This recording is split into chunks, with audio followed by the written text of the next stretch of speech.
Guruji, why we should not move during meditation? Why we should not move? You got the question wrong. There, people, all kinds of people come, and when they close their eyes, and the moment I try to do the initiation or the Shaktipata, Pranapata, Shivapata, people generally what they do is, when Shaktipata or the energy cosmic flow is happening in the meditation, they move their head very vigorously like this, or they move like this, or they jump from their place, something like that, and they shout, they scream. All these kind of things, I actually say it's not necessary, and if you observe in supramental meditations, all these, they do not happen. Because if you see, when the potential energy is being charged, or when you receive the potential energy, the cosmic grace, the divine energy, or when your mind is open for repair, at that point in time, you should not use the software and the hardware of your system. It's like, you see, you charge your mobile device, and what happens when you use it extensively, do multitasking or play a game while you charge the phone? The processor and the battery overheats. In the same fashion, what is meditation? When you close your eyes or when you open your eyes, a state of being that you connect to your own existential intelligence and let that existential intelligence flow. The word meditation, the medri, the basic root for it is to focus.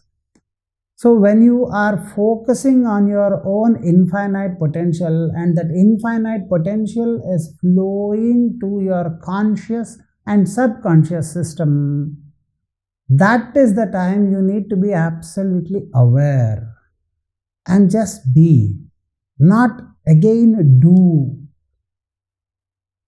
So what is happening when you charge your potential system and spend a lot of kinetic energy? The potential energy and the kinetic energy that you spend will become equal.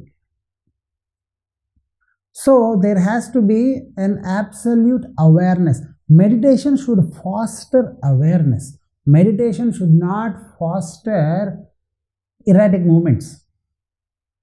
And moreover, they say, when the Kundalini rises with sheer force, with heavy force, there is a jerk, there is a jump in the body, there is a loud cry, there is a movement. The truth is, if you see, whenever anything is rising forcefully, only when it is objected, or when it is obstructed, or when it is hindered by something, then the jerky movement happens. Why do people think they jump? They say, because my Kundalini is rising. The Kundalini is rising, something is obstructing or something is stopping its flow, only then, see, something is rising and then you obstruct it, then there is a jump or then there is a flow. But what is happening when something is rising and there is an effective or effortless rise, you experience joy. So, improper cleansing of the Sushumna Nadi is actually resulting in that kind of jerky system. Here, what is happening in supramental path, through the Pranapata and the Shivapata, I cleanse all of your systems. So, all you need to do is just close your eyes and be aware. These kind of jerky movements, they look very idiotic or they look very erratic. The truth is, when the potential energy is rising within you, the Kundalini, that is the time that you need to be clear. What is the point in obstructing it? What is the point in taking pride in jumping and saying, wow, my Kundalini is rising and that is the reason I'm jumping? The kids who jump a lot more than us, and thank God they don't have this excuse of Kundalini, they just jump out of joy. Here we are jumping out of some madness. So my suggestion, so people when they come and then they do that stuff, I just ask them to just be aware and observe, and within a moment all that systems they go away. Because what is happening is, until otherwise you do something, something happens to you physically, something you jump, then people, the higher I jump, the higher I go in meditation. That is what people these days, because it is all the socio or the fantasy that they develop. The more fantasy they develop, the more they are not into meditation. Meditation is a state of absolute awareness. Awareness of your own existential intelligence. So that in the beginning stages, your mind recharges and is more aware in its daily functions.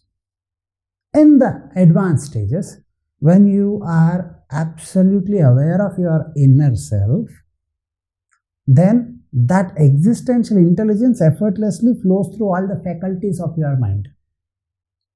And in the super advanced stages, you forget the difference between your existential intelligence and your social, economic, or emotional, intellectual intelligence. Then there is perfection manifested everywhere. So, instead of trying to, these are all false. They actually, when you are not initiated properly, or when you are Sushumna, before you start your vehicle, you have to see whether the road is clear or not, or the path before your car is clear or not. What is the point in, parking a wall to the car and then starting the car and accelerating it and then say, wow, my car is feeling jerky, jumpy, it's hitting the wall. It's actually damaging your own car. So don't do that. Don't do that. What you need to observe is, when I am moving my car, metaphorically, you need to understand this metaphorically. When I am moving my car, I need to see the road before me is clear. Only then I am eligible or I am allowed to actually move the car. In the same fashion, if the Kundalini has to raise, then the obstacles before also have to be cleansed. That is the first thing that you need to do. And before doing that, if you do all that, then it just only means that you are not ready. Or you are not trying to be available to that inner infinite potential manifesting in your life. So, I want you all to remember that and be aware of your inner infinite potential, and just be.